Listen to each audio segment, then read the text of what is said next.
সরকারি যানবাহন অধিদপ্তরের আজকের যে পরীক্ষা হয়েছে হিসাব সহকারী বা অফিস সহকারী কাম কম্পিউটার মুদ্রাক্ষরিকের, এটার প্রশ্নগুলো আমরা একটু দেখি।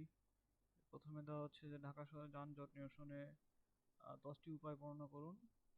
তারপর হচ্ছে লিখিত প্রশ্ন, আমরা যদি দেখি সমার্থক শব্দ লিখুন অধিক।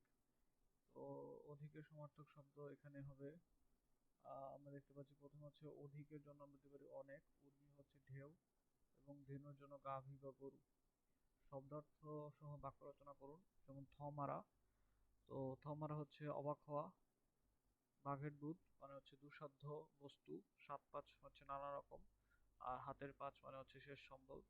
তবে এক কথায় প্রকাশ করতে বলা হয়েছে যে অনেকে দেখেছে যে, এটাকে বলা হচ্ছে ভূয়দর্শী। বাঘের চামড়া, এটাকে বলা হয় কৃত্তি। রেশম দিয়ে নির্মিত, এটাকে বলা হয় রেশমি। এবং এরপরে যেটা দিয়েছে যে সম্প্রতি ভ্রমণ করেছেন এমন একটি পর্যটন স্থানের বর্ণনা দিয়ে বন্ধুকে একটি পত্র লিখুন। তো এই ধরনের পত্র একটু দেখে নেবেন। Make sentence with the idioms and phrases, যেমন অ্যাবভ অল, তাহলে অ্যাবভ অল দিয়ে একটি সেন্টেন্স হচ্ছে above all he is a good man. আর হচ্ছে crying need, mass education is the crying need of Bangladesh. or black and white, we charged against him in black and white. তারপরে আমরা দেখতে পাচ্ছি out and out, he is out and out a gentleman. তারপরে at daggers drawn, at present two brothers are at daggers down. ঠিক আছে, তারপর আসি যে মেক নাউন ইনটু অ্যাডজেক্টিভ। তো এখানে অ্যাম্বিশন দেওয়া আছে, অ্যাম্বিশনের অ্যাডজেক্টিভ হচ্ছে অ্যাম্বিশিয়াস, ভয়েসের অ্যাডজেক্টিভ হবে ভোকাল। তারপরে হচ্ছে যে ইনভেন্টের অ্যাডজেক্টিভ হবে ইনভেন্টিভ। তারপর নিডের অ্যাডজেক্টিভ হবে নিডেড বা নেসেসারি। ট্রাস্টের অবজেক্টিভ হবে ট্রাস্টওয়ার্দি। তারপর যদি আসি fill in the gaps with preposition, এখানে আসলে যে যেমন he set out dash home, he set out for home. তারপর it is quarter to nine অথবা 5:09। তারপর uh, the building is under repair. Okay, তারপর আসি এই পোর্শনটাতে। হি কেম বাই রোড হবে। তারপরে you are on time. Write a paragraph on book fair, এটা তো খুবই সহজ। তারপরে আসি যে write an application director for 3 days casually আছে। 1200 টাকা একটি নির্দিষ্ট হারে সরল মুনাফা 5 বছরে 1575 টাকা হলে মুনাফার হার কত? ঠিক আছে, তাহলে প্রথমে তার ইনিশিয়াল ব্যালেন্স ছিল 1200, তারপর সেখান থেকে মুনাফা আসছে 1575। তাহলে অ্যাকচুয়াল মুনাফার যে ব্যবধান সেটা হচ্ছে 1575 থেকে 1200 বাদ দিলে যেটা থাকে, 1200 টাকার 5 বছরের যে মুনাফা সেটা হচ্ছে 375 টাকা। তাহলে মুনাফার হার যেহেতু চাইছে, তাহলে 100 টাকায় কত সেটা বের করলে আমাদের হয়ে যায় 6.25%। তারপর যদি আসি যে উৎপাদক বিশ্লেষণ, x square minus plus x minus two.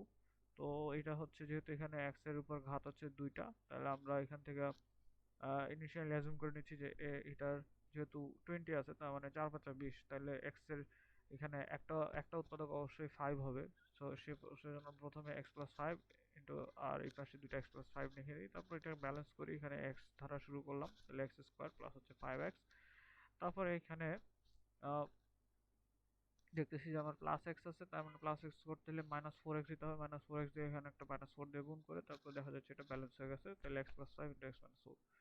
তারপরে এটাকে উৎপাদকে যদি বিশ্লেষণ করে a⁴ + 4, তাহলে এখানে সরাসরি বোঝা যাচ্ছে যে a স্কোয়ার প্লাস 2 স্কোয়ার করতে হবে। তো a square plus two square যদি আমরা করি তাহলে কিন্তু এটা হয়ে যেত। আর এখানে আর একটা জিনিস যেটা করছে যে a⁴ হচ্ছে 2 স্কোয়ার প্লাস 2 স্কোয়ার, আর এখানে একটা বেশি আইসা পড়ছে কি একটা 4 স্কোয়ার বেশি আইসা পড়ছে, তাই এটাকে মাইনাস করা হয়েছে। তারপর এখান থেকে আবার এটাকে সরলীকরণ করা হয়েছে। সরলীকরণ করলে এটা এসে পড়ে। তারপর সে যে মান নির্ণয় করুন, a প্লাস বি সমান 12, ab সমান 35 হলে a স্কোয়ার প্লাস বি স্কোয়ারের মান কত? তো a স্কোয়ার প্লাস বি স্কোয়ারের মান আমরা জানি যে a plus B whole square minus 2ab। So এটা করলে এখান থেকে এসে পড়ে। আচ্ছা, তারপরে এখানে আসি। এখানে কিছু সংজ্ঞা লিখতে বলা হয়েছে। সূক্ষ্মকোণী ত্রিভুজের সংজ্ঞা, যে ত্রিভুজের 3টি কোণই সূক্ষ্মকোণ তাকে সূক্ষ্মকোণী ত্রিভুজ বলে। ভরকেন্দ্র হচ্ছে যে ত্রিভুজের 3টি মধ্যবর্তী ছেদবিন্দু হচ্ছে ভরকেন্দ্র। ট্রাপিজিয়াম হচ্ছে যে চতুর্ভুজের একজোড়া ভুজ সমান্তরাল, হ্যাঁ, সেটা হচ্ছে ট্রাপিজিয়াম। ও মাঝখানে অবশ্যই একটা হাইট থাকবে। পরিবৃত্ত কোনো ত্রিভুজের 3টি শীর্ষবিন্দু দিয়ে গমনকারী বৃত্তকে ত্রিভুজের পরিবৃত্ত বলে। এবার সেই ঘনক যে আয়তাকার বস্তুর দৈর্ঘ্য প্রস্থ উচ্চতা সমান তাকে ঘনক বলে। এবার পূর্ণ রূপ লিখতে বলা হয়েছে BIMSTEC. Bay of Bengal initiative for multi sectoral technical and economic corporation. তারপরে ওএমআর হচ্ছে অপটিক্যাল মার্ক রিডার, তারপর হচ্ছে এইচটিএমএল হাইপারটেক্সট মার্কআপ ল্যাঙ্গুয়েজ, তারপর টিআইএন হচ্ছে text space identification number, UNDP united nation development programme. Okay, তারপরে আমরা যদি এই পাশে আসি, এমনি সাধারণ জ্ঞানের কিছু উত্তর চাওয়া হয়েছে, যেমন জাতিসংঘ কত সালে প্রতিষ্ঠিত হয় 1945, তবে বাংলাদেশের ওআইসির সদস্যপদ লাভ করে 1974। তারপর দাভোস সম্মেলন কোন দেশে অনুষ্ঠিত হয়, এটা হচ্ছে সুইজারল্যান্ড। এবং সুয়েজ খাল কবে কোন দেশে প্রতিষ্ঠিত বা কোন দেশে অবস্থিত, সেটা হচ্ছে মিশর। আর বাংলাদেশের জাতীয় পতাকার দৈর্ঘ্য প্রস্থের অনুপাত হচ্ছে 10:6। সো এই হচ্ছে ওভারঅল প্রশ্ন। So thank you for all, please subscribe our channel.